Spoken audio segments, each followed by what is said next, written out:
Ispahani Mirzapur zero আওয়ারে স্বাগত। দর্শক, আমরা যে কয়টি ঘটনা গত ৪৮ ঘন্টায় আমরা জেনেছি, তার মধ্যে দুটি ঘটনা উল্লেখ করি। সেটি হলো একটি বিএনপির স্থায়ী কমিটির সদস্য সালাউদ্দিন আহমেদের যে বক্তব্য, প্রধান উপদেষ্টাকে সামনে ছিলেন, আইন উপদেষ্টা ছিলেন, তাদেরকে বলেছেন, সেখানে বেশ কিছু কথা সালাউদ্দিন আহমেদ বলেছেন। এটি নিয়ে আমরা আলোচনা করব আজকের পর্বে। এবং আরেকটি বিষয়, যে সকাল থেকেই আমরা একটি প্রথম সারির গণমাধ্যমে একটি সংবাদ দেখলাম যে বঙ্গবন্ধু শেখ মুজিবুর রহমান সহ মুক্তিযুদ্ধের যে 4 নেতা, তাদেরকে মুক্তিযোদ্ধা বীর মুক্তিযোদ্ধার স্বীকৃতির থেকে তাদের নাম সরিয়ে দেওয়া, যদিও দিন শেষে সেটি আবার জাতীয় মুক্তিযোদ্ধা কাউন্সিলের অধ্যাদেশ জারি করা হয়েছে এবং সেই জায়গাটি কিছুটা পরিষ্কার হয়েছে। কিন্তু এখনও এই বিষয়টি সোশ্যাল মিডিয়া এবং পুরো দেশেই বেশ আলোড়ন তুলেছে। আমাদের সেই বিবেচনায় আজকে আমাদের বিষয় ইস্পাহানী মির্জাপুর জিরো আওয়ারের বিষয়, রাজনীতিতে গুজব ও গুজবের রাজনীতি। দর্শক, আমাদের সঙ্গে আছেন বিএনপির সাবেক সংসদ সদস্য হেলেন জেরিন খান, আপনাকে স্বাগত। এবং আছেন সুপ্রিম কোর্টের আইনজীবী এবং বিশিষ্ট রাজনৈতিক বিশ্লেষক অ্যাডভোকেট আবু হেনা রাজ্যকে, আপনাকেও স্বাগত জানাচ্ছি। আমরা বরাবরের মতোই শিরোনামটি দেখে আসবো, শিরোনাম দেখে আলোচনা শুরু করব। বঙ্গবন্ধু শেখ মুজিব ও 4 নেতা বীর মুক্তিযোদ্ধা বললেন ফারুকী আজম। বিভ্রান্তিকর খবর প্রচারে আইনানুগ ব্যবস্থা, প্রধান উপদেষ্টার প্রেস উইং। গুম কমিশনের প্রতিবেদন ঘিরে বৈশ্বিকভাবে আগ্রহ রয়েছে বললেন প্রধান উপদেষ্টা। ওয়েবসাইট ও বই আকারেও প্রকাশ করতে বলেছেন। জনগণের অংশগ্রহণে অন্তর্ভুক্তিমূলক নির্বাচন, জানালেন গোয়েন লুইস। রাখাইনে মানবিক করিডোর নিয়ে কোনো আলোচনা হয়নি। ঈদের পরে বাজেট চূড়ান্তের পর্যালোচনা, বললেন অর্থ উপদেষ্টা। সুশীল সমাজ, রাজনৈতিক দলের মতামতের প্রতিফলন নেই মনে করে বিএনপি। এবং ঈদ করতে রাজধানী ছাড়ছে মানুষ, ভোগান্তি নেই রেল স্টেশনে। সড়ক মহাসড়কে বেড়েছে যানবাহনের চাপ।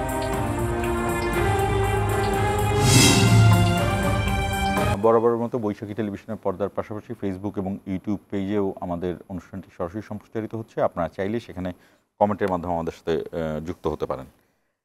যে কথাটি বলছিলাম হেলেন জেরিন খান, আপনাকে দিয়েই শুরু করি। সেটি হলো, অনেকগুলো কথাই বলেছেন এবং খুবই শান্ত ধীর স্থিরভাবে তিনি কথাগুলো উত্থাপন করেছেন। এর মধ্যে একটি বাক্য দিয়ে আমি আলোচনাটা শুরু করতে চাই। উনি সুস্পষ্টভাবে একটি বাক্য বলেছেন যে আমরা আপনাদের বন্ধু এবং সমালোচনাকারী হিসেবে আমরা আপনাদের বন্ধু। ঠিক এই অভ্যুত্থানের এত মাস পরে এসে বিএনপির স্থায়ী কমিটির সদস্য সালাউদ্দিন আহমেদ, এবং তিনি খুবই সক্রিয় সদস্য, তিনি এত শান্ত মেজাজে ধীর স্থিরভাবে এই বাক্যটি প্রধান উপদেষ্টাকে বোঝাতে গেলেন। এটি কি সাধারণ একটা কথা, যে নাকি প্রধান উপদেষ্টা কোথাও কি মনে হচ্ছে যে বিএনপিকে তিনি বন্ধু ভাবছেন না, বা আপনারা কি মনে করছেন যে প্রধান উপদেষ্টা আপনাদের ভুল বুঝছেন? অনেক কিছুই বলা যায়, স্পেকুলেশন তো অনেক কিছু হয়। আপনারা কেন হঠাৎ করে এরকম একটা ব্যাখ্যা দিলেন? ধন্যবাদ আপনাকে, ধন্যবাদ দর্শক শ্রোতাদেরকে এবং সহ আলোচক হিসাবে রাজ্জাকি ভাই এখানে উপস্থিত হয়েছেন তাকেও। দেখুন, সত্যিকার অর্থে যেটা বলতে হয়, যে সালাউদ্দিন সাহেব সম্পর্কে যদি বলি, সালাউদ্দিন ভাইকে আমি দীর্ঘ অনেক বছর, একদম আমি তো 86-এ রাজনীতিতে এসেছি।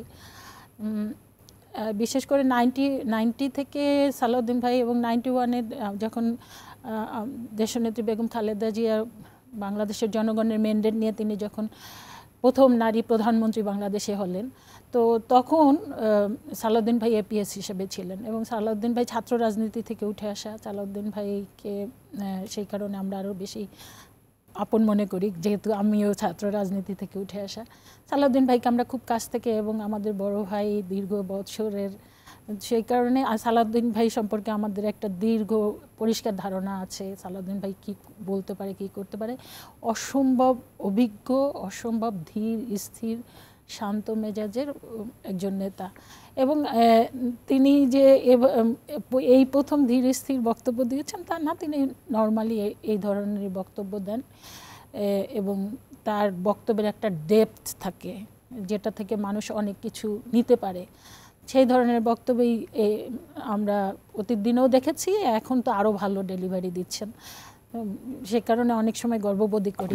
আর যেটা আমরা সালাউদ্দিন আহমেদের এই বিষয়গুলো জানি, আমি আসলে বক্তব্যটার দলীয় অবস্থানটা জানতে চাই। যেটা বলতে চাচ্ছি সেটা হলো যে দেখেন, একটা বিষয় তো হয়েছেই যে বিএনপি দীর্ঘ 17 বছর যে কারণে এই ফ্যাসিস্টদের বিরুদ্ধে আন্দোলন করেছে, সংগ্রাম করেছে, তার মূল যেটা ছিল সেটা হলো বাংলাদেশে গণতন্ত্র ফিরিয়ে আনা, একটা অবাধ সুষ্ঠু নিরপেক্ষ নির্বাচন বাংলাদেশে প্রতিষ্ঠিত হোক। সেই কারণেই কিন্তু বিএনপির এত আন্দোলন, এত সংগ্রাম, এত স্যাক্রিফাইস, এত লোক জীবন দিয়েছে, এত লোক গুম হয়েছে, এবং আমাদের প্রাণপ্রিয় নেত্রী দেশনেত্রী বেগম খালেদা জিয়া 75-76 বছর বয়সে তাকে জেলে যেতে হয়েছে।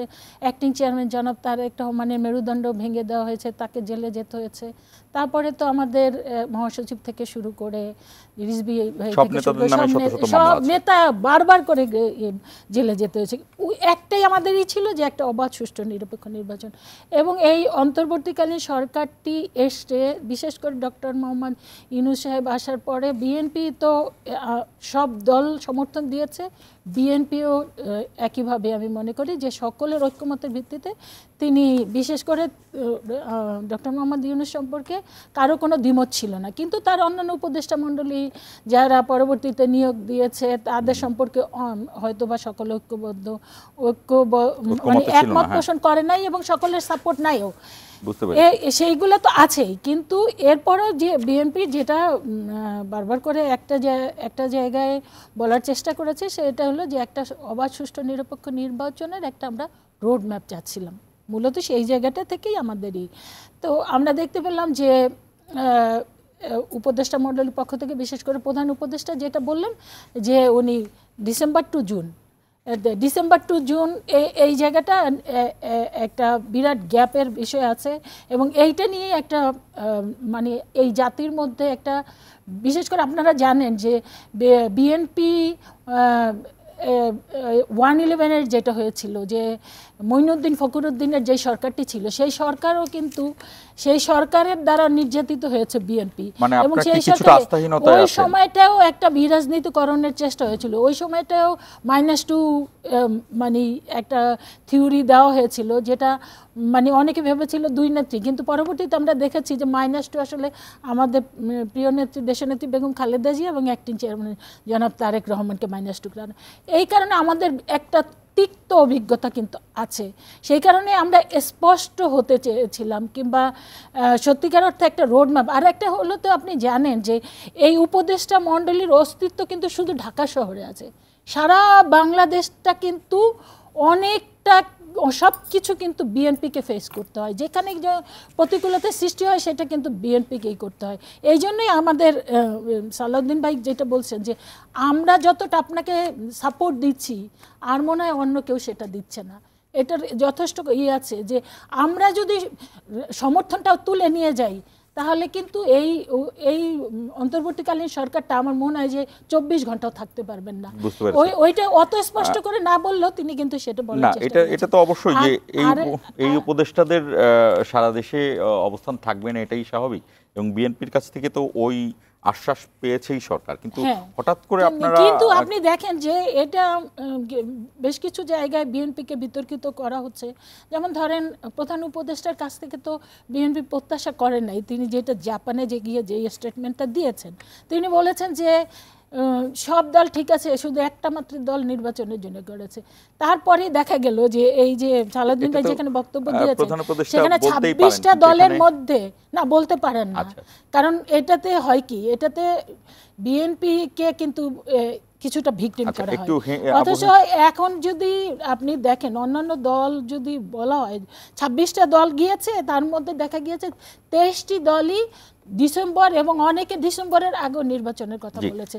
তাই এখানে কি হলো, বিএনপির সাথে যে সব দল ঐক্যবদ্ধ আছে সেটাই তো প্রমাণিত হলো, এবং প্রধান উপদেষ্টার বক্তব্যটা কিন্তু অসত্য মানে পরিণত হলো। এইটা তো আমরা তার কাছ থেকে প্রত্যাশা করি। আবু হেনা রাজ্জাকি, আপনার বিশ্লেষণ কি আসলে এই যে বিএনপির হঠাৎ করে বন্ধুর ব্যাখ্যা দেয়া আর মানে নির্বাচনের বিষয়ে বিএনপি কি সিঁদুরে মেঘ দেখলেই ভয় পাচ্ছে, এরকম কিছু নাকি? ধন্যবাদ আপনাকে এবং আপনার বৈশাখী টেলিভিশনের দর্শক শ্রোতা এবং আমার পাশে বিজ্ঞ সহ আলোচক। শুনেন, আপনি বাসার থেকে যখন বের হবেন ঘরে থেকে, বাইরের আবহাওয়াটা গরম না ঠান্ডা এটার জন্য বিজ্ঞাপন লাগবে না, আপনি শরীর টের পাবে যে গতকাল প্রচণ্ড গরম ছিল, আজকে ঠান্ডা। তো আপনি যদি কারো বন্ধু হন, এটা ক্লেম করতে হয় না। আমার যে বন্ধু সেটা আমি এমনি বুঝবো, আমি বুঝবো। আমাদের দেশের ক্যারেক্টারটা হলে এই যে বিগত সরকার যে ছিল, কথায় কথায় বলতাম আমরা স্বাধীন বাংলাদেশ, স্বাধীন বাংলাদেশে দাঁড়িয়ে আছি আমরা। স্বাধীন বাংলাদেশ কোন দেশ বলে পৃথিবীতে? কয়টা দেশ বলে যে স্বাধীন? আপনি বারবার স্বাধীন বলার মানে হচ্ছে যে আপনি মেন্টালি পরাধীন, এবং এটাকে ঢাকার কৌশল। তা নাহলে আপনাকে কেন বলতে হবে স্বাধীন সার্বভৌম দেশ আমরা? আমরা কিন্তু বিগত সরকার বারবার শুনছি সার্বভৌম তো বটেই আমরা, কিন্তু উনি জানতেন যে আমরা সার্বভৌম না, এবং সেটা ওনার জীবনে প্রমাণ করে দিয়ে গেছেন। সার্বভৌমত্ব নষ্ট করার প্রথম শর্ত হইল সার্বভৌমত্ব যারা রক্ষা করে সেই বাহিনীকে ধ্বংস করা। যেদিন বাংলাদেশ 57 জন সেনা অফিসার মারা গেছে বিডিআর হত্যায়, সেদিন বাংলাদেশ সার্বভৌমত্ব শেষ হয়ে গেছে। যাক, সেই প্রসঙ্গে আমি যাচ্ছি না, ওইটা আমার প্রসঙ্গ না। শেষ হয়ে গেছে সার্বভৌমত্ব, সেই প্রসঙ্গে আবার আসবো আমি পরে। এইবার আসেন, বিএনপি 16 বছর আন্দোলন করেছে, আপা বলছে। আমি এডমিট করি কি না করি, কিন্তু বিএনপি আন্দোলন করেছে। তারেক রহমান সাহেবের মেরুদণ্ড ভেঙে দিচ্ছে। খালেদা জিয়া জেলে গেছেন। খালেদা জিয়া জেলে যাওয়াটা খুবই নির্মম আচরণ। ওনার বিরুদ্ধে যে অভিযোগটা, সেটা কিছু টাকা এক জায়গা থেকে আরেক জায়গায় রাখছে, সেই টাকা 3-4 গুণ হয়ে গেছে। এস আলম কী করতে দেখছি আমরা, এবং এস আলম এখন প্রোটেকশন পাচ্ছে ওনাদের কাছ থেকে। আমি বিস্তারিত বলার প্রয়োজন নেই, হি ইজ গেটিং প্রোটেকশন। তো ওই যে মেরুদণ্ড ভাঙার পার্ট কিন্তু এরা ছিল, তারা কিন্তু দে আর সেফ। খালেদা জিয়া হইল বিএনপির মাথার তাজ। আপনি দলীয়ভাবে চিন্তা করেন, তাদের মাথার তাজ কে? খালেদা জিয়া। গলার মালা কে? তারেক জিয়া। সেই মাথার তাজকে আপনারা চিকিৎসার জন্য বাইরে নিতে পারেননি, অথচ আপনাদের এমন কোনো নেতা নাই যারা দেশে ছিল এবং বারবার চিকিৎসার জন্য বাইরে গেছে। তো মাথার তাজকে জানি চিকিৎসার জন্য বাইরে নিতে পারেন না। বিএনপি তো বিভিন্নভাবে চেষ্টা করেছে, তারা অনেক পারেন নাই। আমি তো বলি নাই চেষ্টা করেন নাই, পারেন নাই। তারেক জিয়াকে আজকে পর্যন্ত আপনি আনতে পারেন নাই। এখন আয়নাঘর নাই, বিনা বিচারে হত্যা নাই, ক্রস ফায়ার নাই, কিছুই নাই। এবং সরকারকে যা খুশি সমালোচনা করা যায়। সরকারকে অথর্ব বলা যায়, সরকারকে অথর্ব বলা যায়। বাংলাদেশে এমন অশিক্ষিত বহু লোক আছে যাদেরকে, কারণ ইউনূস সাহেব আপনি যখন বলবেন অথর্ব, তখন ওই লোকটাকে অশিক্ষিতই বলতে হয়। কই, তারপরে উনি আসতে পারতেছেন না কেন? আমি দুঃখে বলতেছি কথাটা। তো আপনাদের লিডারশিপ নিয়ে চিন্তিত না, you are asking for election. আপনার নেতা লাগবে তো। তারপর আসেন, 16টা বছর আপনার সহযোগিতা করতেছেন, বারবার বলতেছেন 16 বছর বিরোধিতা করছেন আওয়ামী লীগ সরকারের, বা 12 বছর বিরোধিতা করছেন। তো 12 বছর বিরোধিতা করার পর 15 বছর তারা ক্ষমতায়। 12 বছর কিন্তু আপনি বিরোধিতা করছেন, 15 বছর ক্ষমতায়। আর যার সহযোগিতা করতেছেন, সহযোগিতা না করলে 24 ঘন্টায় বিদায় হবে, সে 10 মাসে বেসামাল হয়ে গেল কেন? সহযোগিতা করতেছেন তো, ওই সরকারে তো সহযোগিতা করেন নাই। তাহলে যার সহযোগিতা করেন না সে 15 বছর ক্ষমতায় থাকে, আর যার সহযোগিতা করতেছেন সে 10 মাসে বেসামাল। কোন পদের সহযোগিতা? সহযোগিতা তো নমুনা থাকতে হবে। আমাকে সবাই ভালোবাসে, আমার ঘরে খাবার নেই, আমার পেটে ভাত নেই, আমার পরনে একটা কাপড় নাই, এটা কোন পদের ভালোবাসা? পরিষ্কার বলে দিচ্ছে এখানে কোনো সহযোগিতাই নেই। এগুলো বলার খাতিরে বলা। এই যে একটা কথা আসছে, সরকারের বর্তমান বাংলাদেশ সরকার অবস্থাটা আমি বলি, তাইলে আপনি বুঝবেন। পৃথিবীতে জন্ম হওয়ার পর পৃথিবীতে কোনো সরকার আসছে কিনা আমি জানি না, পৃথিবীটা বাদ দিয়ে দিলাম, বাংলাদেশে আসেন। যেই সরকারের অর্ধেক আওয়ামী লীগ আর অর্ধেক এন্টি আওয়ামী লীগ। কীভাবে? ইউনূস সরকার, উনি অবশ্যই এন্টি আওয়ামী লীগ সরকার। কে কোন দেশে এজেন্ট দালালি করেন সেটা পরের কথা, কিন্তু উনি এন্টি আওয়ামী লীগ। আবার বঙ্গভবনে বসে রয়েছেন আওয়ামী লীগ সরকার। আপনি আমাকে বলেন, জেরিনা পারে যদি আমি কল্পনা করতে বলি যে আপনি গণভবনে বসে আছেন, আপনি বিএনপির সরকার, আর আপনার বঙ্গভবনে বসে আছে আওয়ামী লীগ সরকারের সেই দোসর। আওয়ামী লীগ সরকার শেখ হাসিনা তো চকের কোনো ইমাম সাহেব রাইনা নিশ্চয়ই বানায় নাই রাষ্ট্রপতি, তার খাচ্যতের সাথে যারা মিলছে তারই বানাইছে। তা আপনি বলেন তো সহাবস্থান করতে পারেন কি না? একটা ঘরের ভিতরে আওয়ামী লীগ এন্টি আওয়ামী লীগ পারবেন? এরকম সরকারই তো বাংলাদেশে আসে নাই। 111 সরকার খুব কমফোর্টেবলি 2টা বছর পার করছে। আর কথায় কথায় আমরা বলি কি যে এরা তো রাজনীতি বোঝে না, রাজনীতিবিদদের কাছে ক্ষমতা দিতে হবে। রাজনীতিবিদদের কাছে ক্ষমতা 53 বছর যাবতের মধ্যে যদি আমি হিসাব করি ছিল না, তো জিয়াউর রহমান সাহেব যখন মার্শাল ল দিয়েছিলেন তখন তো তার আগে রাজনীতিবিদই তো ক্ষমতায় ছিলেন। কিন্তু যখন জিয়াউর রহমান সাহেব টেক ওভার করছেন, মানুষ নফল নামাজ পড়ছে। কারণ কি? প্রয়োজন ছিল। রাজনীতিবিদদের আমল নামাটা এমন হয়েছে, তাদের খাচ্যত এমন হয়েছে যে জিয়াউর রহমান সাহেব যখন টেক ওভার করছে, মানুষ মোনাজাত করছে। একইভাবে আপনি এর সাথে সময় আসেন, সিভিল গভর্নমেন্টে ঠেলে তারা আসে। আপনার এখানে তো দেশ সামরিক সরকাররা চালায় নাই, সিভিল গভর্নমেন্ট চালাইছে। তো আপনি তাকে অযোগ্য বলেন কেন? তাহলে আসলো কেন? আজকে ইউনূস বসলো কেন? এটার দায় কার? এটা কি বিএনপির দায় আছে? বিএনপির দায় বলতে রাজনীতিবিদরাই তো, রাজনীতিবিদই তো। আমি তো রাজনীতিবিদ সরাই আসছি, রাজনীতিবিদরে সরাইছে, তাকেই না বসাইছে। সুতরাং এই সমস্ত ব্লেম যৌক্তিক না। এই বাংলাদেশে যতবার সামরিক শাসন আসছে, 111 আসছে, এর দায় রাজনীতিবিদদের, কোনো সাধারণ লোকের নয়। আরেকটা কথা বলি আমি আপনাকে। এখন আসেন, যেহেতু এন্টি আওয়ামী লীগ গভর্নমেন্ট ইউনূস, আর ওনরাও এন্টি আওয়ামী লীগ, কথাটা বোঝার চেষ্টা করেন। ওনরা তো এন্টি আওয়ামী লীগ, যেহেতু দীর্ঘদিন আন্দোলন করছে আওয়ামী লীগ সরকারের বিরুদ্ধে। তো ইউনূস সাহেব এন্টি আওয়ামী লীগ সরকার এবং ওনরা আওয়ামী লীগ বিরোধী সরকার। তাহলে তো এদের মধ্যে একটা মারাত্মক বন্ধন থাকার কথা ছিল, কঠিন একটা বন্ধন থাকার কথা ছিল কেন, এবং বিশাল দায়িত্ব নিতে পারতো তারা। কিন্তু সেটা কি হয়েছে? যদি হইতো তাহলে তালমাতাল হবে কেন? আমি কেন বলতেছি যে আপনি নির্বাচনের তারিখ না দিলে পরে আমরা তারিখ দিয়ে দিব? ইউ টেল মি, কোন বিধানে, কোন কায়দায় আমরা তারিখ দিয়ে দিব? আবার উনি এইমাত্র বললেন সহযোগিতা নাহলে 24 ঘন্টায় চলে যাবে। আমি বলতে চাচ্ছি ইউনূস সাহেব অথর্ব, অযোগ্য। দেশের ক্ষতি হচ্ছে। আপনারা দেশকে ভালোবাসেন, দেশের জনগণকে ভালোবাসেন, আপনারা কেন ডিসেম্বর পর্যন্ত ইউনূস সাহেবকে সময় দিচ্ছেন? আমি তো কৈফিয়ত চাই আপনাদের কাছে। আপনার রাজনীতিবিদ, দেশকে ভালোবাসেন। জেরিন খান, আমি ওই আবহাওয়া রাজ্যকে যেটি বললেন যে আসলে আপনার কতটা সহযোগিতার প্রশ্ন তুলেছেন, এবং শেষ দিকে তো একটি কথা বলেছেন যে তাহলে দেশকে যেহেতু বিএনপি ভালোবাসে, তাহলে সেই ক্ষেত্রে দেশের ভালোটা বুঝতেছেন না কেন? ডিসেম্বর পর্যন্ত সময় রাজ্যে ভাই অনেকগুলো খুব আপত্তিকর কথা বলেছেন। প্রথমত বলছে বিএনপি কি করেছে, বিএনপি তার নেত্রীকে বের করতে পারে না। বিএনপি কোনো সন্ত্রাসী দল না, বিএনপি একটা গণতান্ত্রিক দল, এবং গণতান্ত্রিক দল হিসাবে বিএনপির যা যা করণীয় তাই করেছে। এবং বিএনপি সন্ত্রাসী দল না, বিএনপি কোনো আন্ডারগ্রাউন্ডের দল না যে বিএনপি যা ইচ্ছা তাই করবে। আমার এই জায়গায় একটা বিষয় বলতে চাই, মাহমুদুর রহমান কিন্তু এক জায়গায় একটা আমাদেরই একটা প্রোগ্রামে গিয়ে তিনি বক্তব্য দিয়েছিলেন। তিনি আগে জাসদ করতেন এবং তিনি বলেছিলেন যে আমি বিএনপিকে ধন্যবাদ দিই এই কারণে যে আমাদের জাসদ ধ্বংস হয়ে গিয়েছে, কারণ আমরা জাসদকে ধরে রাখতে পারি নাই, কারণ জাসদ আসলে ভুলের পর ভুল করেছে। মাহমুদুর রহমান মান্না, হ্যাঁ। তো কারণ জাসদ একটা মানে তারা যেটা শেখ মুজিবের মানে যখন ক্ষমতায় ছিল তখনই তো জাসদের উত্থান হয়, কিন্তু পরবর্তীতে দেখা গেল যে জাসদ কিন্তু খুব অল্প দিনেই আস্তে আস্তে করে একদম বিলীন হয়ে গেল। নেতারা খুবই মেধাবী ছিলেন, খুবই মেধাবী ছিল। এবং উনি বললেন যে বিএনপি মানে একটা সঠিক সিদ্ধান্ত নিতে পারছে বিধায় আজকে বিএনপি এত জনপ্রিয় একটি দল।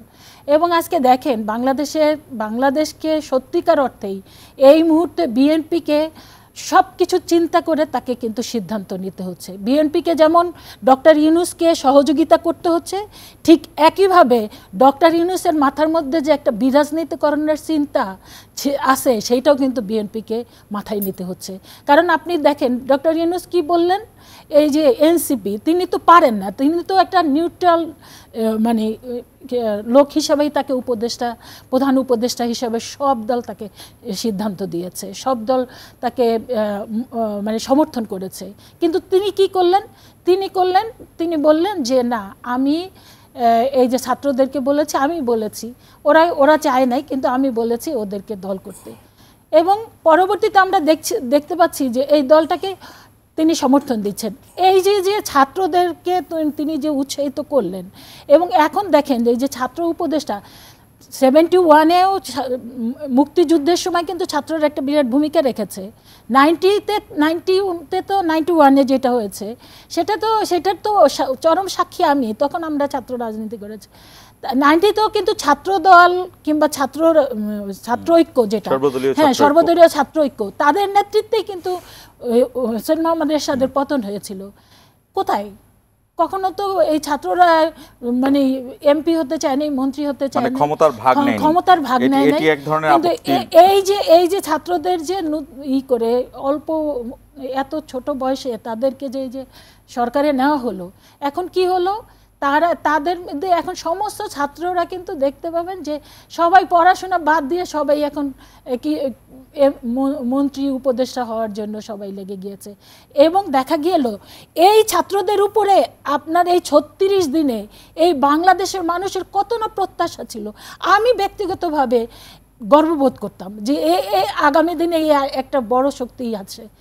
অথচ এই ছাত্রদেরকে এই সরকারের মানে নিয়ে এই ক্ষমতার ভাগাভাগিতে নিয়ে এই ছাত্রদেরকে, এই ছাত্র নেতৃত্বকে ধ্বংস করে দেওয়া হলো।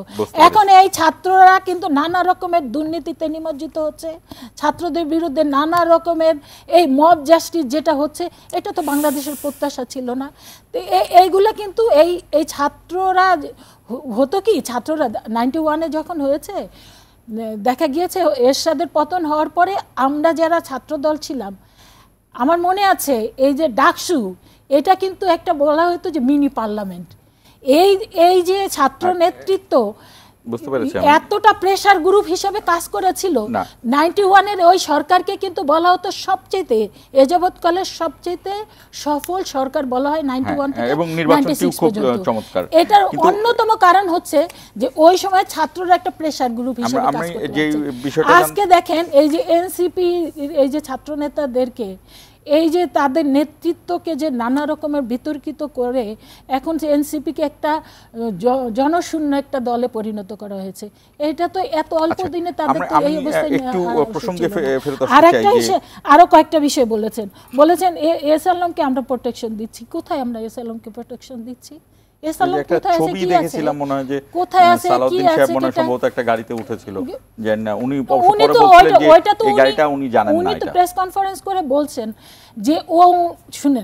উনি প্রথমত উনি অনেক বছর ওনাকে গুম করে ইন্ডিয়াতে রেখে আসা হয়েছিল। ওনার এলাকায় উনি ভীষণ জনপ্রিয়, এত বছর পরে উনি ওনার এলাকায় গিয়েছে, আপামর জনসাধারণ সবাই ওনাকে দেখার জন্য কিংবা এই করার জন্য নিয়েছে। এখন ওনাকে ট্রেনে একটা গাড়িতে তুলেছে, উনি তো জানে না, উনি তো এটা স্পষ্টই দিয়েছে। এখন সেটার কারণে যদি ওনাকে ওনার মাপের একজন নেতার এই বিষয়গুলো এগুলা খুব হয়, খুব, কারণ আমিও তো মাঠের রাজনীতি করি, আমিও জানি যে এই ধরনের অনেক কিছুই হয়। তবে হ্যাঁ, যেহেতু এখন মানে তথ্য প্রযুক্তির যুগ, আমার মনে হয় নেতার আমাদেরকে অনেক বেশি দুর্নীতির এত বেশি অভিযোগ, হয়তোবা সালাউদ্দিন আহমেদের জনপ্রিয়তাটাই মানুষের কাছে হয়তোবা কষ্ট লেগেছে যে এরকমের একজন জনপ্রিয় নেতা কেন। আমরা ছোট্ট একটা বিরতিতে যাচ্ছি। দর্শক আমাদের সঙ্গেই থাকুন, ছোট্ট একটা বিরতি শেষে আবারও আলোচনায় আসবো।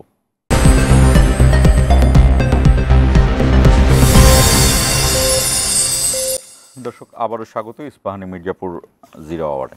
আমি একটি বিষয় মহিনা রাজ্জাকের কাছে আসতে চাই, সেটি হলো যে এটা তো অবশ্যই সঠিক যে 5ই আগস্টের পরে 3 দিন যে সরকার ছিল না, ওই সময় সারা দেশেই এবং বিএনপির অ্যাক্টিং চেয়ারম্যান নির্দেশনা দিয়েছেন এবং বিএনপির নেতাকর্মীরা কিন্তু সারা দেশে শৃঙ্খলার জায়গাটা নিয়েছিল এবং ছাত্ররাও ছিল, এই জায়গাটি দৃশ্যমান ছিল। সেটি ঠিক কী এমন হলো যে ডক্টর ইউনূসকে নিয়ে এতটা আশা প্রত্যাশা ছিল? এবং আপনার মনে আছে নিশ্চয়ই যে জাতীয় সংসদে বেগম খালেদা জিয়া ডক্টর ইউনূসকে নিয়ে যেই কথা বলেছিলেন এবং পরবর্তীতে ডক্টর ইউনূসের এই প্রধান উপদেষ্টা হওয়ার পরে যখন খালেদা জিয়ার সাথে দেখা হচ্ছে সেখানেও কিন্তু একই কথা বলেছে। কিন্তু আপনার কি মনে হচ্ছে না যে বিএনপির এই যে নির্বাচনের বিষয়টি বারবার বলা, আমরা অনেক সময় শুনেছি যে সত্য বারবার বললে মিথ্যার মতো শোনায়, আবার মিথ্যা বারবার বলে গোয়েবলসের যে থিওরি, এই জায়গাটিকে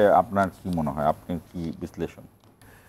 আচ্ছা, প্রথম কথা আসি, আপনার বললেন যে সরকার ছাড়া যে কয়দিন ছিল, তাহলে আপনার নিশ্চয়ই মনে আছে যে 5ই আগস্ট 12টার সময় সেনাপ্রধান ভাষণ দেবেন বলতে বলতে সেটা শেষ পর্যন্ত 4টা পৌনে 4টার দিকে গড়াইল।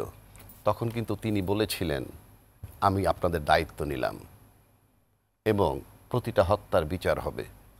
উনি বলছিলেন আমাদের সেনাপ্রধান। তার মানে কি? তার মানে ইউনূস ওথ নেওয়ার আগ পর্যন্ত আমি ধরে নিতে পারি ওই টাইমটা উনি দায়িত্ব নিয়েছেন অফিসিয়াল। আর যে যাই বলুক তাদের কোনো ক্যাপাসিটি ছিল না। ওনার অফিসিয়াল, ওনার ক্যাপাসিটি ছিল, রাইটও ছিল ওই ব্যাড টাইমে। সুতরাং হি টুক ওভার, ওই সময়টা দায়িত্ব সে নিচে উঠে। কিন্তু তারপরে যখন ইউনূস সাহেব টেক ওভার করলো, তারপরে কিন্তু আজ পর্যন্ত আমরা একবারও শুনি নাই যে এই হত্যাগুলো ব্যাপারে সেনাপ্রধানের সাথে ইউনূস সাহেবের আদৌ কোনো কথাবার্তা হয়েছে কিনা আমি জানি না বা আমি পাই নাই। প্লাস একটা সময় মনে হয়েছে তাদের ভিতরে একটা ডিস্টেন্স তৈরি হয়েছে, যেটা কিছুদিন পর আবার কিছুদিন আগে আর কি আইপি কি জানি আইএসপিআর থেকে বলা হয়েছে যে সরকারের সাথে সেনাপ্রধানের কোনো বিরোধ নেই, ফাইন। তার 2 দিন পরে জামাতের 2 জন নেতা আবার সেনাপ্রধানের সাথে দেখা করছে। সাংবাদিকরা প্রশ্ন করার পর বলল যে এই একটা সমন্বয় এবং সমঝোতার ব্যাপারে গেছিলাম আমরা, যে সরকারের সাথে সেনাপ্রধানের। তার মানে হচ্ছে গ্যাপটা পরিষ্কার, মানে 2 জনের ভিতরে একটা গ্যাপ আছে। এখন প্রশ্ন হচ্ছে, আপনার যখন সেনাপ্রধানের সাথে যদি সরকারের গ্যাপ হয়, তাহলে সেটাকে বলে প্রশাসনিক গ্যাপ বা প্রশাসনিক সংকট। আবার যদি রাজনীতিবিদদের সাথে তার হয়, মানে কি হবে, গ্যাপ হয় বা কোঅপারেশন না থাকে, তখন সেটা রাজনৈতিক সংকট। আমার কাছে দৃশ্যমান ইউনূস সাহেব একটা রাজনৈতিক এবং প্রশাসনিক সংকটের মধ্যে আছেন। কেন আছেন আমি বলি, আপনি যখন দেখা করে বললেন আমরা ডিসেম্বরের মধ্যে নির্বাচন চাই, তা ডিসেম্বরের মধ্যে নির্বাচন চাইলে দেয়ার ইজ এ ট্রেডিশন, আপনি কখন দিবেন তফসিল নিশ্চয়ই আপনি জুন মাসে দিবেন না। তফসিল দেওয়ার বর্ডার লাইন 3 মাস আগেও যদি ধরি, তাইলে আপনি সেপ্টেম্বরের শেষে, তারপর অক্টোবর, নভেম্বর, ডিসেম্বর 3 মাস থাকে, বা অক্টোবরের ফার্স্ট উইকেও আপনি দিতে পারেন। সেক্ষেত্রে আপনি সেপ্টেম্বরের মাঝামাঝি গিয়ে বলতে পারেন আমাদের তফসিল দাও, না দিলে আপনি 1 তারিখ থেকে আন্দোলন করবেন, 24 ঘন্টার মধ্যে 2 তারিখে ফালাই দিবেন, যেহেতু বিএনপিটা বলতেছে। কিন্তু আপনি এখনই বলতেছেন নির্বাচনের দিন তারিখ। আবার সম্প্রতি বলা হয়েছে এরকম যে ডিসেম্বরের পরে যাওয়ার একটি কারণও নেই। আচ্ছা, একটি কারণে নেই, আমি মেনে নিলাম। তাহলে ডিসেম্বরের পরে গেলে কি কি ক্ষতি হবে তার খতিয়ানটা আমরা চাই, সেই খতিয়ানটা দিতে হবে। খতিয়ানটা তো দিতে হবে। আপনি ডিসেম্বরের পরে গেলে ক্ষতিটা কি, অবশ্যই দেশবাসীকে জানতে হবে। কারণ ইউনূস সাহেব সম্পর্কে অনেক কমপ্লেইন আছে। উনি বাইরে গিয়ে বলছে যে বিএনপি একটা মাত্র দল নির্বাচন চায়, এটা আমারও আপত্তি আছে, ওনার বলা উচিত হয়নি। ওনার ব্যাপারে কমপ্লেইন আসছে যে উনি এনসিপির সমর্থন করে। এটা গুজব যদি ধরেন গুজব, কিংবা আমি ধরে নিলাম গুজব না, যেহেতু সবাই বলে, অনেকেই বলে, এটাও ভালো নয়, থাকা উচিত না, আমি বলতেছি। তারপরে ধরেন আসিফ মাহমুদ নিয়ে নানান কমপ্লেন উঠছে, তার বাবারে নিয়ে কমপ্লেন উঠছে, সম্প্রতি 1200 বস্তার একটা আসছে। If it is a fact, owner action নেওয়া উচিত, আদারওয়াইজ আপনি। কিন্তু আমি যেটা বলতে চাচ্ছি যে আপনি 31শে ডিসেম্বর পর না যদি যায়, তাহলে সেখানে ক্ষতিটা হবে কি, এটার একটা ব্যাখ্যা আমাদের দরকার। এবং ক্ষতিটা হইলে সেই ক্ষতিটা আপনি এখনই বলতে থাকেন। কারণ আমি তো আগেও বলছি, আপনি ক্ষতি ইউনূস সাহেব দেশকে ভালোবাসে না, তার কোনো কমিটমেন্ট নাই, তার কোনো কমিটমেন্ট নাই। কারণ সে অন্তর্বর্তীকালীন সরকার এবং তাকে সাংবিধানিকভাবে সে বৈধ। সবাই কিন্তু তাকে বলে কি অনির্বাচিত, অযোগ্য। এমন কেউ না, আমি কেউ যোগ্য বলছে তাকে, বিশেষ করে বড় স্টেক হোল্ডার যারা। তো একটা লোক সব দিক থেকে যদি অযোগ্য হয়, উনি নির্বাচন দিলে সেই নির্বাচনটা পুত পবিত্র হয়ে যাবে, এই আস্থা আপনাদের কেন আসলো? যে লোকটা সব দিকে ব্যর্থ, তাকে আপনি নির্বাচনের ব্যাপারে এত যোগ্য মনে করতেছেন কেন? আমার প্রশ্ন, এত যোগ্য মনে করতেছেন কেন? আপা একটা কথা বলছেন, পড়াশুনো দিয়ে বাদ দিয়ে রাজনীতি করতে ছেলেরা।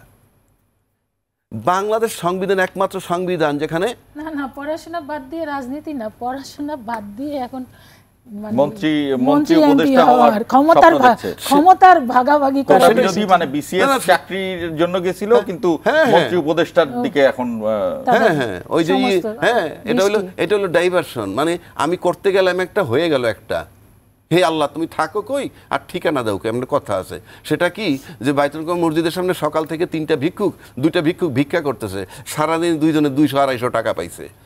এরপরে মিরপুরে যাওয়ার বাস উঠে সোনারগাঁয়ের সামনে এসে বাস নষ্ট হয়েছে, সোনারগাঁ হোটেলের সামনে দেখে দুইটা লোক বের হয়, ও বাস নষ্ট হয়েছে, দুই ভিক্ষুকের সামনে দাঁড়াইলো। কিছুক্ষণ পর দুইটা মাতাল আসতেছে, আইসা বলতেছে মাতালের এক মাতাল আর এক মাতালরে কয় তুই ওরে 500 টাকা দে। 500 টাকা দেওয়ার পরও কয় আমি যখন দিলাম এরে তুই ওরে 500 টাকা দে। তখন বলতেছে হে আল্লাহ তুমি থাকো কই আর ঠিকানা দাও কই। মানে সারাদিন বাইতুলের সামনে বৈশা পাইছে দুইজনে 200 টাকা, হ্যাঁ মসজিদের সামনে বৈশা আর বারের সামনে আইসেই তো ডাইরেকশন চেঞ্জ হয়ে যায়, মানুষের চেঞ্জ হয়ে যায়। কেন আমি বলি বাংলাদেশ সংবিধানে একমাত্র সংবিধান যেখানে মূর্খ লোকও এমপি হইতে পারবে, পরিষ্কার, যেখানে শিক্ষার যোগ্যতা নাই, বলা নাই যে পাস থাকতে হবে। এটা গেল 1 নম্বর। 2 নম্বর, আপনি আসেন ছাত্ররা সরকারের ভাগ নিছে, তো যে ছাত্ররা সরকারের ভাগ নিছে যাদেরকে বলতেছেন নাহিদ ইসলাম ছাত্র, সে তো বিবাহিত সংসার, এটা কেউই ছাত্র না। হ্যাঁ ঠিক আছে, তো আপনি বলতেছেন একটা অবান্তর কথা। আসিফ মাহমুদ ছাত্র, সেজন্য দেখলেন না আপনি এসে নো কেউ ছাত্র না। না আসিফ মাহমুদ আপনি কেউ ছাত্র না, আমি বললাম তো, আমি বললাম তো এই মুহূর্তে কেউ ছাত্র না, বি প্র্যাকটিক্যাল। 1 নম্বর। 2 নম্বর, প্রত্যেকের বয়স 25-এর ঊর্ধ্বে। তো আপনি সংবিধানই তো বলতেছে 25 এমপি হইতে পারবে, 25 এমপি হলে মন্ত্রী হইতে পারবে, আপনি সংবিধান মানেন না কেন? সেকেন্ড কোশ্চেন, 18 বছর বয়স হলে তো ভোটার হয়। তা আপনার ছেলের বয়স 18, ওনার মেয়ের বয়স 18, আমার ছেলের বয়স 18। আপনি কল্পনা করেন তো এই ছেলেটার আমি কি বলি বাসায়, থাপড়ায় দাঁত ফালাই দেবো, পড়ো নাস্তা খাও। হ্যাঁ, ও কি জানে কাকে ভোট দেওয়া উচিত, এমপি হিসেবে কে যোগ্য, যারা আইন প্রণয়ন করবে সেই কোনো ব্যাটারে সে চেনে? তো 18 বছর বয়সের ছেলেটার আপনি ভোটার বানাচ্ছেন কি হিসাবে? কি হিসাবে? মানে ঠাট্টা মস্করা চলবে না, সংবিধান চেঞ্জ করেন তাইলে। আপনি সংবিধান মোতাবেকই তো আছে, অবান্তর কথা, কোনোভাবে অ্যাকসেপ্টেবল না। এই বয়সটা তো সংবিধান চেঞ্জ করতে চেয়েছিল এনসিপি, তারা তো 17 বছর বানাইতে চেয়েছে, 16 বছর 16 বছর না 12 বছর বানান না, কথা তো সেখানে নয়। যেই পয়েন্টে আমরা আছি, সে এমপি চুজ করবে কিভাবে? না ইউনূস সাহেব নিজেও তো বলছেন যে আপনি ডোন্ট রেফার ইউনূস, আপনি 18তেই থাকেন না, 18তে পারে এমপি চুজ করতে? সে কি ইলেকশন হচ্ছে, আপনার ছেলের প্রশ্ন করবেন ভোট দিবি কারে, আব্বু কারে দিমু? আরে this is very wrong thing. পার্লামেন্টে যদি গত 15 বছরে যাদের 18 পার হয়েছে তারা তো ভোট, আমার কথা তো সেটা না, এমপি চুজ করবেন কেমনে? ওনার মেয়ে ঘরে বসে বলবে এমপি চুজ করে যাও ভোট দিয়ে আসো। কি বলেন 18 বছরে আজকালকার ছেলেমেয়েরা, আমরা তো অনেক ম্যাচিউর ছিলাম। না আমি তো মানলাম, ওইটা যদি হয় তাহলে এখানে বলেন কেন ছাত্ররা মন্ত্রী ভোট দেওয়ার ক্ষেত্রে? আর মন্ত্রিত্ব চালানো এক জিনিস হলো, কি বলেন একজনকে ভোট দিয়ে এমপি চুজ করতে পারি। হ্যাঁ এই জন্য তো কি এইসব এইসব উপদেষ্টারা কি, এই যে 3 জন যে উপদেষ্টা হলো তারা যে কতটা বিতর্ক সৃষ্টি করলো, এইটা আর যারা অভিজ্ঞ ছিল তাদের সাথে কম্পেয়ার করেন। আচ্ছা, যারা অভিজ্ঞতা একটা বিষয়, সাবেক মন্ত্রী ছিল, যারা এই যে উপদেষ্টা মণ্ডলী অন্যান্য যারা আছে তাদের উপরে কিন্তু ইশরাকের যে বিচারের রায়, এটি কিন্তু আসিফ মাহমুদের অনেকে বলে যে তার একটা প্রভাব আছে। না তার ঘাড়ামের জন্যই তো এটা হয়েছে। সেগুলো নিয়ে আমি তো বিতর্ক করতেছি না, আপনি সেটা তো অপরাধ। আমি আমার এইগুলার কাউন্টার দিলাম। এইবার আসেন মন্ত্রী নিয়ে। এই দেশে বাংলাদেশের মন্ত্রী এমন কথাও বলছে কোন দেশের সাথে স্বামী স্ত্রীর সম্পর্ক, how is a diplomat, how is a foreign minister. হ্যাঁ, আপনি বি প্র্যাকটিক্যাল। হে বেটা জাতিসংঘের স্থায়ী প্রতিনিধি ছিল লম্বা সময়, সে বলে এই সম্পর্ক। সে কি নির্বাচিত ছিল না কারো তার সমর্থন ছিল? কেউ তাকে পছন্দ করেছে, এটা তো এই জন্য তো তারা ফ্যাসিস্ট নির্বাচিত না, তারা তো এই কারণে ফ্যাসিস্ট। নির্বাচিত মানে হলো ভোট হলো কি হলো না, কিন্তু নির্বাচন এগুলো কোনো কাউন্টার না। 2 নম্বর আসেন, ছাত্ররা 90তে আন্দোলন করছে না, করার পর তাদের রিমুনারেশন কি দিয়েছে জানেন? ওরা আন্দোলন করে চলে গেছে, বড়রা এসে ক্ষমতা নিছে, আইসে ওরা কোথায় গেছে? টেন্ডার, ওরা গেছে টেন্ডার বাজিতে, চান্দা বাজিতে। আপনি প্রোভাইড করবেন কোথায়? লোকগুলাকে প্রোভাইড করছেন? আমরা এলাকায় দেখছি, এলাকায় কি শুনেন, আপনি বললেন আপনার টার্মে, এলাকায় দেখি একটা এলাকায় কিছু লোক আড্ডা মারে, মরে ছোটবেলা থেকে আড্ডা মারতে মারতে বয়স 35, 40, 45 হয়ে গেছে, তখন ওই মোটটা ছাড়ে না। না ছাড়ার পরে কি হয়, জুনিয়র একটা জেনারেশন তৈরি হয়। হঠাৎ করে যখন ছাড়ে না, একজন সিগারেট খাওয়া শুরু করে, ওইটা দেখে জায়গাটা ছাইড়ে দেয়। আপনাদেরকে জানতে হবে কখন কোথায় ছাড়তে হবে। আমরা তো আমার জন্মের পরে তো দেখছি তোফায়েল আহমেদ নেতা, আমির হোসেন আমু নেতা। আপনি বিএনপিতে আসেন 75, 77, 78, 85 তারা নেতা। আপনি কি জেনারেশন তৈরি করছেন? জায়গা ছাড়বেন না কেন? B practical. এটা শুধু বিএনপি আওয়ামী লীগের জন্য না। এখানে কি শেখ হাসিনার সাথে মিল আছে এদের? কাদের? এই যে পদ ধরে রাখা। যদি শেখ হাসিনার সাথে মিল ধরেন তাহলে তাদের 16 বছর থাকতে হয়। মানে অনেকেই তো আপনি এক পদ অনেক দলেই, মানে বেশিরভাগ দলে দেখা যাচ্ছে ওই পদে যে তিনি আছেন হ্যাঁ। অনেক দিন ধরে আছেন। হ্যাঁ সেটাই তো, আমি তো সেটাই বলতেছি। আসেন কেন? এগুলা ভাই আপনাকে চিন্তা ভাবনা করতে হবে। 3 নম্বর আসেন, নির্বাচনের তারিখটা কেন চায়? একটা বারবার বলতেছি না, একটা তারিখ কেন চাচ্ছে? তারিখটা হলো কি জানেন? কনফিডেন্স অন ইউনুস, আত্মবিশ্বাস বাড়ানোর জন্য। নো নো নো, নাকি ইউনুসের উপর আস্থা আছে, আস্থা আছে, এই জন্য তারিখ চায়। কেন তারিখ চায় সেটা বলি। তারিখ দেওয়ার মানে একটা নির্বাচন উনি দিবেন, নাম্বার 1। নাম্বার 2, ওই তারিখে নির্বাচন হচ্ছে, তার মানে একটা ডেট দেওয়ার মানে 2টা বার্তা যায়। এখন প্রশ্ন হচ্ছে এটা ইউনুস সাহেবের আস্থা আছে বইলে, নাইলে কারণ ওনার কমিটমেন্ট উনি ঠিক আছেন। আমি ডিসেম্বরের নাকি ক্রিটিক্যাল অ্যানালাইসিস এমন যে ইউনুসের কাছ থেকে এর চেয়ে বেশি কঠোর বিএনপি হতে পারবে না। বিএনপি হয়তো বা ভেতরে ভেতরে জানে এর চেয়ে বেশি কঠোর কে হইতে পারে? মানে বিএনপি আর কিছু হতে পারবে না, ইউনুস যা করতেছে সেটা আমি সেটাই বলতেছি। আপনি যদি ফাইনালি যদি যেমন জামাত ইসলাম কৌশলী একটা কথা বলছে, কি বলছে যে মার্চ এপ্রিলের মধ্যে নির্বাচন দেওয়া যেতে পারে, তবে লেভেল প্লেইং ফিল্ড যদি থাকে, সব কিছু ঠিক থাকে, তাহলে শুধু ডিসেম্বর না, ডিসেম্বরের আগেও নির্বাচন দেওয়া যেতে পারে। তার মানে কি? Level playing field factor. এবং ইউনুস সাহেব কিন্তু বলছেন আমি এমন একটা নির্বাচন দিব যেটা ইতিহাস হয়ে থাকবে, তাই সেই নির্বাচন দেওয়ার জন্য উনি তৈরি হচ্ছেন। এখন প্রশ্ন হচ্ছে, আপনি যদি সেই একটা সময় নির্বাচনের দিন তারিখক্ষণ সবই হইল, আর একটা গ্রুপ আছে কি সংস্কার বিচার তারপরে নির্বাচন, মাঠে যদি এই দুটো লোক মুখোমুখি হয়ে যায় কখনো, এবং সে কারণে যদি ইউনুস সাহেবের কোনো দায়বদ্ধতা নাই, সে যদি বলে আমি অপারগ, আমি ব্যর্থ, আমি নির্বাচন দিতে পারলাম না, সেক্ষেত্রে কিন্তু আমি একটা কথা বলি আপনাকে, সেক্ষেত্রে ইউনুস সাহেব চলে যাবেন, এই ব্যাপারে আমি মোটামুটি নিশ্চিত।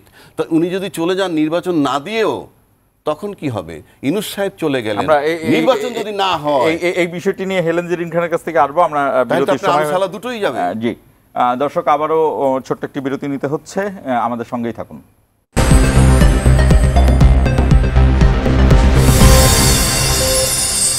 মির্জাপুর 0 আওয়ারে হেলেন জেরিন খান যে আবু হেনা রাজ্জাকি বারবার বলছিল, আমার কাছে মনে হচ্ছে তার ইঙ্গিত হলো এমন যে আপনারা ডক্টর ইউনূসকে আসলে বাইরে বক্তব্যে যত চাপই দেন, ভেতরের থেকে আসলে সক্রিয় কোনো চাপ সৃষ্টি করতে পারছেন না, সেটা আপনারা জানেন, অথবা আপনারা এক ধরনের ভেগ টার্মসে তার কাছে নির্বাচনের তারিখ চাচ্ছেন। এটা এক ধরনের পলিটিক্যাল প্রেশার। এটি আমার কথা না, আমার কাছে মনে হয়েছে আবু হেনা রাজ্জাকি এই কথাগুলো বলতে চেয়েছে। রাজ্জাকি ভাই মানে এই দিকেও বলেছেন, ওই দিকেও বলেছেন। একবারে বলেছেন যে অযোগ্য ডক্টর মোহাম্মদ ইউনূসকে আপনারা বলছেন না, ডক্টর মোহাম্মদ ইউনূসকে আমরা অযোগ্য বলছে। অযোগ্য হলে ডক্টর মোহাম্মদ ইউনূসকে কেন আপনারা উপদেষ্টাই করলেন? আমরা যোগ্য চিন্তা করেই তাকে কিন্তু হ্যাঁ প্রধান উপদেষ্টা হিসাবে আমরা সমর্থন দিয়েছি। কিন্তু দেখেন বাংলাদেশে তো অনেকগুলো এক্সাম্পল আছে। আপনি দেখেন 91-এ যেটা হলো যে তত্ত্বাবধায়ক সরকার শাহাবুদ্দিন আহমেদ মাত্র 3 মাসের মধ্যে সে একটা এত সুন্দর নির্বাচন করে দিলেন, এবং যেটা ইতিহাসে একটা স্বর্ণাক্ষরে লেখা থাকবে। পরবর্তীতে লতিফুর রহমানের এক্সাম্পল আছে, হ্যাঁ বিচারপতি লতিফুর রহমানের। সে লতিফুর রহমানের আমরা যেটা বলেছিলাম যে আপনার সামনে তো অনেকগুলো এক্সাম্পল আছে, তিনি কিন্তু নিলেন না। তিনি সেই শেখ হাসিনা পালাই গেছে কিন্তু তার দোসরদের নিয়ে আসে। এখন যদি বলে দেখেন আবার এই যে বলে যে ডক্টর ইউনূস আওয়ামী বিরোধী, আমরা কি করে বিশ্বাস করব? সচিবালয় এখনও সেই 10 মাসের মধ্যে এখনও সচিবালয় গিয়ে দেখেন আওয়ামী লীগের পেতাত্তারা সব বসে রয়েছে। বিভিন্ন জেলাগুলোতে যান, ডিসি এসপি অনেক সে এখনও সেই আওয়ামী লীগের পেতাত্তারা রয়েছে। আপনি ওনার উপদেষ্টা মণ্ডলীতে কাকে কাকে কোথা থেকে ধরে নিয়ে আসছে, যারা একদিনের জন্য এক মুহূর্তের জন্য এই যে ফ্যাসিস্টদের বিরুদ্ধে একটা কথা বলে নাই, একটা দিন রাস্তায় নামে নাই, তাদেরকে ধরে ধরে নিয়ে এসে তিনি উপদেষ্টা বানান। কেন এই যে রাজ্জাকি ভাইদেরাই কি কম কথা বলেছেন এই দুঃসময়ে? ওই সমস্ত লোকেরা আসতে পারলে ওনারা কেন যেতে পারবে? মানে রাজ্জাকি ভাই কেন উপদেষ্টা হলেন না? আপনি যেতে পারবেন না। আমি বলছি ওনাদের তো আচ্ছা, আচ্ছা। ওই দুঃসময় ওনারা তো অনেক ভোকাল ছিলেন, অনেক ওই ফ্যাসিস্টদের বিরুদ্ধে কথা বলেছেন। এরকম তো আমাদের দেশে অসংখ্য যারা ধরেন দলের বাইরেও নিউট্রাল অনেক লোক ছিল যারা অনেক কথা বলেছে, অনেক স্যাক্রিফাইস করেছে। অনেক সময় তাদেরকে দেশে থাকতে দেয় নাই, বিদেশে যেতে হয়েছে, তো অনেকে জেলে যেতে হয়েছে। তাদের কোনো খবর নাই উনি কোথা থেকে কাদেরকে ধরে ধরে এনে উপদেষ্টা করছেন। এবং সেই সমস্ত উপদেষ্টারা অনেকে তো জনগণের সাথে 10 মাসে দেখেন। আর একটা বিষয় হচ্ছে কি, এদের সাথে সাধারণ মানুষের কোনো রকমের কোনো যোগাযোগ একটা মিল আছে যে অনেক উপদেষ্টারই এনজিও আছে একটা করে। হ্যাঁ, প্রথমে তো অনেকে বলে তো এটা একটা এনজিওগ্রাম উপদেষ্টা মণ্ডলী, আবার অনেকে বলে এনজিওগ্রাম, মানে মোট কথা যে এনজিও থেকে আসা। ডক্টর মোহাম্মদ ইউনূসও এনজিও করার লোক, তার শপথ। আবার অনেকে বলে যে চিটং পার্টি সব, মানে চিটং বিভাগীয় সব। তো এই যে উনি বিতর্কিত নিজে নিজে হলেন, এটা তো আমরা প্রত্যাশা করি নাই। পরবর্তীতে দেখেন বিএনপির পক্ষ থেকে আমরা যেটা, ওনাকে তো সবসময় আমরা একটা সৎ পরামর্শ দেওয়ারই চেষ্টা করেছি। আরেকটা হলো যে এই যে ধূম্রজাল ডিসেম্বর না June to December two June, বিশেষ করে জুনে তো বাংলাদেশে নির্বাচন হতে পারে না।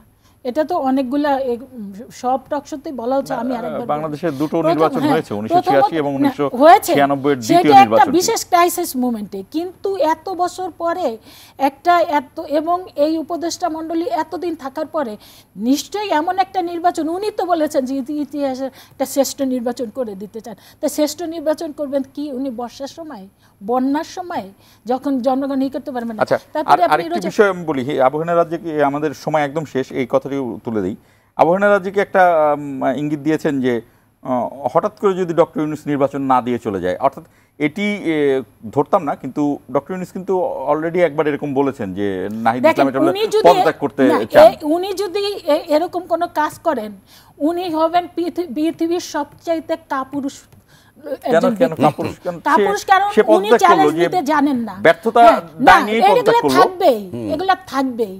এগুলো। এই চ্যালেঞ্জ ওনাকে নিয়েই ওনাকে নির্বাচন দিতে হবে, কারণ উনি সেই শপথ চলে গেলে কি করবেন সেটা বলেন। চলে গেলে শুনুন, কোনো কিছু কারোর জন্য থেমে থাকে না, এটা মনে রাখবেন।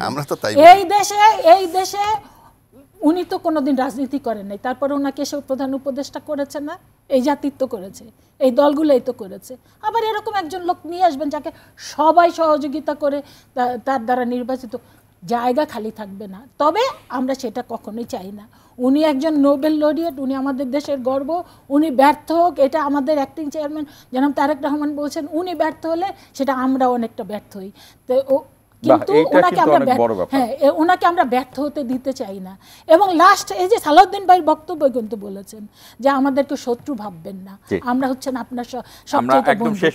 এইটাই আমরা বলতে চাই, আমরা ওনাকে ব্যর্থ হতে দিতে চাই না। ওনার নেতৃত্বে বাংলাদেশে অবাধ সুষ্ঠু নিরপেক্ষ নির্বাচন। রাজ্জাকি ভাই বিশ্বাস করেন না, উনি তো বলছেন বন্ধু কিসের বন্ধু? আরে ভাই, আমি ওইটাই তো বলতেছি, বন্ধু তো সেই হয়, বন্ধু সেই হয় যে আপনার জন্য 1 মিনিট। ওই যে বললাম যে সবাই সহযোগিতা করার পর 10 মাসের তালমাতাল, আর হাসিনারে সহযোগিতা করে নাই, সে 15 বছর ক্ষমতায় ছিল, এটা দিয়ে বোঝা যায় কি সহযোগিতা করে। সবশেষে একটা কথা বলি, আপনি কানেক্টিভিটি একটা বিরাট ফ্যাক্টর নাও এডেইজ, কারণ গ্লোবাল ভিলেজের আমরা একটা সদস্য। আমি যদি 10টা এসপির সাথে আমার বন্ধুত্ব থাকে, 5টা মন্ত্রীর সাথে আমার আড্ডা থাকে, 5টা সচিবের সাথে আমার আড্ডা থাকে, আপনি কিন্তু আমার সাথে সম্পর্ক রাখবেন কেন? রাজ্জাকি ভাই খুব ইনফ্লুয়েন্সিয়াল। তো এই গ্লোবাল বিশ্বে একজন গ্লোবাল পার্সোনালিটি বাংলাদেশ আমরা পেয়েছি। যে কোনো লোকের ওয়ার্ল্ডের মধ্যে 5 জন ইনফ্লুয়েন্সিয়ালের একজন, যে কোনো লোকের, বাংলাদেশে যদি আমিও প্রধানমন্ত্রী থাকি আর যে আমার একটা প্রবলেম হয় যে আমার সাথে কানাডার এই প্রবলেম হচ্ছে, ইউনূস সাহেব যদি বলি আপনি একটু হেল্প করবেন, কেন কি এই, আচ্ছা ঠিক আছে, আমি কানাডার প্রাইম মিনিস্টারের কথা বলছি,